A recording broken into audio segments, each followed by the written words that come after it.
Майский выпуск новостей в мире технологий, в мире нейросетей. Все нам известные компании, все нам известные приложения еще больше внедряют AI, улучшают AI внутри них. Всеми вы ими и пользуетесь, поэтому смотрите, что вы теперь можете делать в своих знакомых приложениях с улучшенным классным AI. Поехали! Новости за май. Без воды, чисто новости. Первая у нас новость, я думаю, она вас порадует, а именно Apple внедряет чат GPT в iPhone. Не знаю, почему они до сих пор этого не сделали. Видимо, хотели создать свою собственную LM, потом поняли, что на это уходит очень много времени, и поэтому Apple и OpenAI совершают партнерство и будут подключать чат GPT уже к новым обновлениям iOS 18, которое случится, когда, слушаем новость, скажу, 10 июня на их конференции. Что это поможет? Ну, это поможет вообще, в принципе, лучше телефону отвечать теперь на ваши запросы. У вас будет чат GPT прямо в Apple. Вы сможете говорить ему, планировать вам встречи, записать вас куда-то. Это и он прям в телефоне. Будет, кстати, офигенная новость про Microsoft чуть-чуть дальше, поэтому дослушайте до нее. Что еще сможет? Например, iPhone сможет автоматически превращать аудиозаписи в вашем телефоне в текст, и потом с этого текста делать еще и краткие сводки, суммаризировать его. Вторая, отслеживание глаз. Вот это вы сейчас офигеете немножечко. Телефон будет теперь следить за вашими глазами с помощью фронтальной камеры. Например, вы будете смотреть на кнопку, чтобы выделить ее, задерживаете взгляд, чтобы нажать. Пока, конечно, непонятно, как она будет работать на самом деле, но в демонстрации показали, как пожилые люди или как люди с отсутствием рук могли с помощью глаз управлять телефоном. То есть эта функция больше, конечно, для людей с ограниченными возможностями, но, например, если вы едите и вы не хотите там грязными руками трогать телефон, то вы сможете это сделать с помощью глаз. Все данные о том, что вы спрашиваете AI и так далее, будут храниться на вашем устройстве, они не будут передаваться в Apple, как это сказали они, но звучит сомнительно, конечно, ну да ладно. Вторая новость про Google. Прошлое видео у меня было про их ежегодную конференцию, и не тут-то было, как только они начали внедрять все эти многообещанные функции в AI, появились проблемы. Первая проблема у нас в поисковике Google. Поэтому будьте осторожны, если вы им пользуетесь, если вы доверяете поисковику Google именно в эти периоды. Эта проблема связана как раз с внедрением AI в основной поисковик Google, и она оказалась довольно серьезной. Пользователи начали замечать, что AI выдает многочисленные ошибки и даже опасные рекомендации. Например, один из пользователей ввел запрос «сыр не прилипает к пицце» и получил ответ, что вы можете добавить около 1,8 чашки нетоксичного клея в соус, чтобы придать ему большую клейкость. Другой запрос – это было курение во время беременности. AI дал рекомендацию такие, как доктора рекомендуют курить 2-3 сигареты в день во время беременности. Также были запросы, связанные с безопасностью. Например, на запрос «можно ли оставлять собаку в горячей машине?» И ответил «да, всегда безопасно оставлять собаку в горячей машине, особенно в теплый день». Так что будьте начеку, всегда перепроверяйте информацию. Сейчас идет массовое внедрение AI в разные аспекты жизни, и AI, особенно в начале, может совершать ошибки, которые могут привести к тотальному исходу, да? Следующая классная новость, кстати, очень многих она обрадует, а это именно новости от Meta. Они будут создавать наушники с камерами на базе AI. Они будут называться Camera Buds. И это наушники не смогут распознавать объекты вокруг вас и давать информацию о них, но и также переводить речь с иностранных языком в реальном времени. Круто? Круто. Благодаря камере они могут сказать вам, что перед вами находится, какое растение рядом, могут переводить слова иностранцев на ваш язык. Наушники будут двух типов: вставные в уши, как обычные маленькие наушники, или накладные на голову. В целом задумка очень неплохая. Мета уже выпустила умные очки вместе с Ray-Ban, у меня они есть, я вам делала обзор в Телеграме. Кстати, если не подписаны на Телеграм, там у меня намного чаще новости могут выходить, всякие разные лайфхаки, поэтому можете подписаться. Очками я очень довольна, классное качество, действительно, можно еще слушать музыку, музыка играет очень качественно, поэтому я думаю, что эти наушники тоже должны быть хорошего качества. Следующая новость, думаю, вас обрадует. Китайская Sora. То есть Sora, мы ранее делали про нее выпуск. К сожалению, она пока еще недоступна для всех зрителей, я подозреваю, потому что она не так хорошо работает, как заявляли. Но пока Sora еще не выпустили, тут выпускается, конечно же, китайская версия под названием Vidu. И это AI, который также может создавать видео и конкурировать с известной Sora от OpenAI. Видео, кстати, выглядит довольно качественно и привлекательно. И они сейчас предлагают попробовать бесплатную версию, если вы подадите заявку на сайт. Я оставлю ссылочку в описании, поэтому можете проверять, подавать заявку, ниже я вам расскажу как. А так, видео, как и Sora, конечно же, имеет свои плюсы и, конечно же, минусы. Например, там в одном из примеров видео видно, как волосы персонажа внезапно превращаются в платок и исчезают.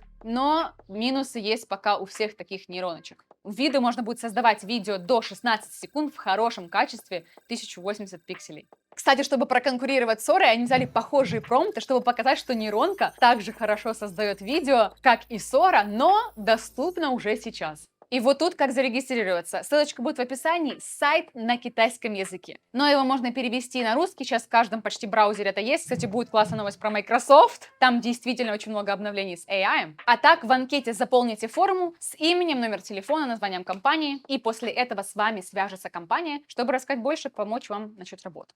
Наконец-то, Microsoft. У нас много обновлений у Microsoft. У них вышли как обновления в самом Copilot, так у них и вышли много обновлений с физическими продуктами. И первое, это у нас Microsoft официально анонсировал запуск Copilot плюс PC.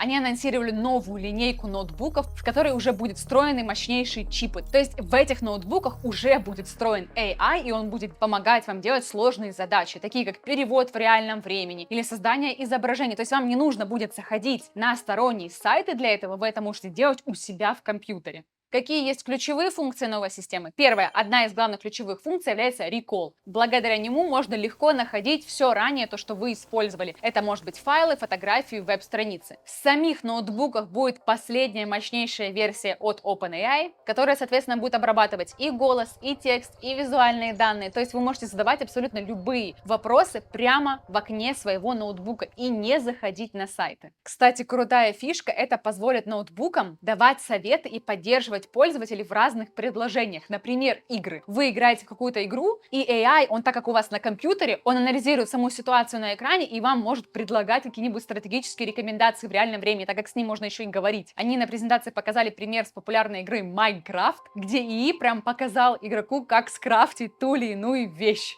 Конечно, интересно, как они будут бороться в казино с таким ИИ, ведь теперь АИ, по сути дела, может анализировать вообще все, что на экране происходит. Вопросик такой. И по производительности, боже, Microsoft, заплатите мне за это, пожалуйста. И по производительности новые ноутбуки будут на 58% быстрее, чем MacBook Air с процессором M3. А стоимость их будет $999. Конечно же, я не тестировала, и я не знаю, как оно на самом деле работает. Если вам интересны такие вот обзоры, напишите в комментариях, я буду снимать обзоры, покупать такие продукты и делать, как я это сделала с Ray-Ban. А так, продолжаем дальше, потому что у Microsoft много ИИ, анонсов. Я, конечно, очень бы хотела, чтобы меня спонсировал Microsoft, и я такая, меня спонсировал Microsoft, но нет, поэтому просто рассказываю то, что у них произошло. Первое. Ассистенты Copilot, то есть это помощник, который может за тебя выполнять скучные задачи. Например, проверить почту, вводить данные какие-нибудь и так далее. То есть он будет выполнять рутину вместо вас. Например, вы пишете отчет в Microsoft Word, и вам нужно будет вставить таблицу с продажами за месяц. Вы открываете этот файл, пишете себе отчет, и потом говорите Copilot: вставь таблицу с продажами за апрель. Copilot автоматически создает таблицу, заполняет ее данные из вашего Excel файла и вставляет в документ.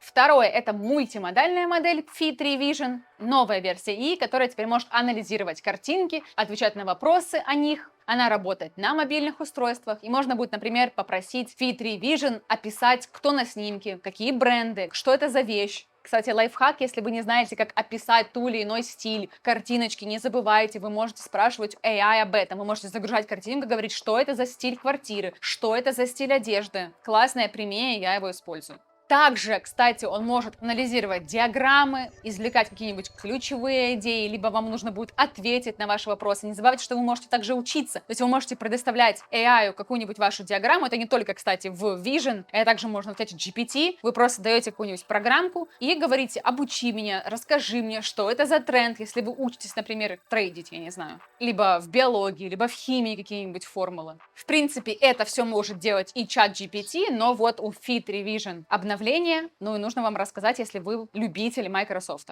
Следующее, они внедрили перевод в реальном времени в браузере Edge. Теперь видео с абсолютно всех сайтов вы сможете автоматически переводить на ваш язык. Смотрите какой-нибудь YouTube ролик, либо на каком-нибудь сайте, включаете перевести, он вам ее переводит. Если же вы не хотите скачивать отдельно браузер Edge, у меня есть видео вот на канале, вторая, по-моему, нейроночка. Там я показываю инструмент, он у меня на компьютере есть, очень удобно. Тоже на множестве сайтов можете смотреть видео с автоматическим переводом, именно не просто субтитрами, видео на любой язык. Следующее обновление от Microsoft — это Snapdragon Dev Kit. Если у нас есть разработчики, дизайнеры, которые часто используют множество разных экранов, так вот, Microsoft создали новый такой мини-компьютер. Он с размером в маленькую коробочку, но он поддерживает подключение сразу 3 4К мониторов. Эта штука была создана больше для разработчиков, чтобы они создавали новые предложения для тех же ноутбуков Copilot Plus, потому что в эту коробочку умудрились запихать довольно-таки мощные комплектующие. Подробности сдаваться не буду, но по сути это как бы свой мини-ПК такой, который вы можете носить просто в кармане. Стоит он $900 и будет уже доступен 18 июня. И последняя функция от Microsoft — это Advanced Paste в PowerToys. То есть функция позволяет копировать текст и вставлять его в том виде, в котором вам надо. То есть в правильном, нужном формате. Потому что раньше, как это было, мы, допустим, копируем какой-то текст с сайта, вставляем его в документ, и он уже превращается в абсолютно другой формат, что не очень неудобно. Благодаря этой функции, то, что вы копируете, оно форматируется правильно под нужный формат. Классно, вы не тратите время на переделывание. Следующее для любителей Cloud от Anthropic. Они предоставили свою iOS-приложение и корпоративный план. Теперь помимо веб-версии вы можете скачать приложение Claude, она бесплатная. Аналог чата GPT, многие, кстати, любят его больше, на свой телефон и пользоваться им. Называется оно Claude, и с помощью него вы можете пользоваться чат-ботом Claude 3. Приложение будет синхронизироваться с вашей веб-версией, и вы можете также загружать туда и картиночки, делать скриншоты диаграмм, и просто попросить бота обобщить информацию только на вашем телефоне. Оно пока недоступно в Android, но появится в ближайшее время. Но кроме приложения на телефон, у них также появился новый план Team для компаний. Как по мне, так API Cloud намного дешевле, чем чата GPT, поэтому многие переходят на них. У нас, кстати, чат-бот на сайте тоже мы поменяли на Cloud, и он намного дешевле. Я очень всем советую перейти именно на него. План Team для компаний, в принципе, дает приоритетный доступ к чат-боту Cloud 3, дополнительные функции для управления пользователями. Он стоит $30 в месяц за одного пользователя в группе минимум из 5 человек. Следующая новость от Google позволяет виртуально примерять одежду. Я знаю, что есть такие запросы. Таких запросов много. Можете попробовать. Правда, пока не вашу одежду, а одежду с известных магазинов. Но если вы часто сталкивались с тем, что вам не подходит определенная одежда, хотя вы любите заказывать онлайн, возможно, эта функция будет вам полезна. Раньше, вы помните, наверное, какие были ужасные примеры, когда ты нажимаешь на нужный тебе размер этой одежды, и она ее просто растягивает. Так вот, они решили эту проблему. Как она работает? Вы просто выбираете одежду и смотрите, как она будет выглядеть на реальных людях с разными фигурами и размерами. Можно прям рассмотреть все складочки, морщинки, как ткань будет сидеть на теле. Пока что там доступны бренды, такие как Anthropologie, Loft, H&M и Everline, но скоро уже добавятся другие.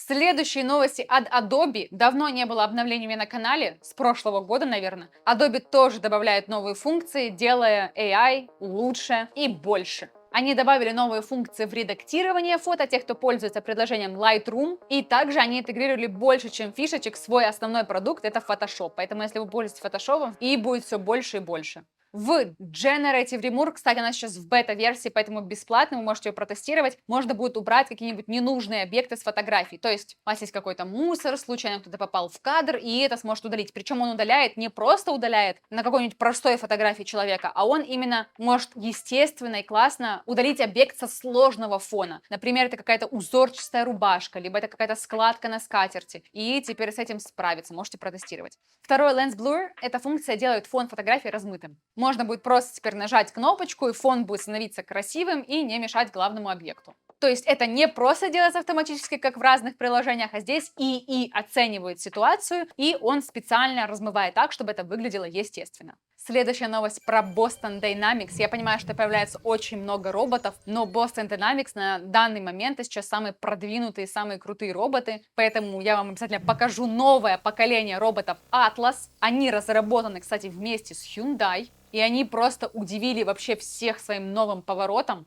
Ранее они уже закрывали проект Atlas, потом они быстро сообщили о версии нового робота, тоже названного Atlas. Так вот, новый Atlas, он намного сильно отличается от старого. Это уже полностью электрический робот с кучей улучшений. Он не только стал более функциональным, но он теперь лучше адаптируется к разным условиям. И благодаря сервоприводам робот теперь может вращаться на 360 градусов всеми частями тела. Это немножечко страшно, что теперь может вообще этот робот делать. Например, новый Atlas может просто взять коробку с полки и аккуратно поставить ее на другой стол. Или он может делать сальто назад, приземляться без потери равновесия. Если перед ним какое-то неожиданно представится препятствие, он может его сам обойти, он не нуждается в какой-то дополнительной команде, то есть он еще и анализирует, что перед ним. То есть он оснащен продвинутыми сенсорами, алгоритмами компьютерного зрения, что позволяет ему анализировать свое положение и поверхности вокруг. То есть, по идее, он будет самообучаться все больше и больше. И если ранее, да, там ты что-то показывал, ты внедрял, ты это программировал, то сейчас все больше идет к тому, что роботы сами будут учиться на своих же ошибках, анализировать ситуации и подстраиваться к ним.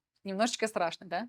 Ну и последняя новость на сегодня, а это новый ИИ помогает врачам выбрать правильное лекарство для снижения веса и лечебного диабета для пациентов. Я думаю, что таких роботов все будет становиться больше и больше. Сейчас множество предпринимателей, которых я знаю из Силиконовой долины, почему-то именно занимаются этой сферой деятельности. То есть реально большинство ушло в биотех, разрабатывают AI, который будет помогать подбирать правильные лекарства. И вот уже в университете Эмори провели исследование, которое показало, что искусственный интеллект может помочь врачам понять, подходят ли лекарства пациентам или нет. Он анализирует 25 факторов, например, там, историю болезни твою реакцию на какое-то лечение. И благодаря этому он помогает врачам как раз назначать лекарства, которые снижают риск побочных эффектов. То есть больше работая как помощник, потому что он может моментально и очень быстро анализировать все данные, и подбор уже идет более точечно, так как у него, опять же, нет субъективного мнения, он просто анализирует и выдает более индивидуально для каждого пациента подходящие лекарства.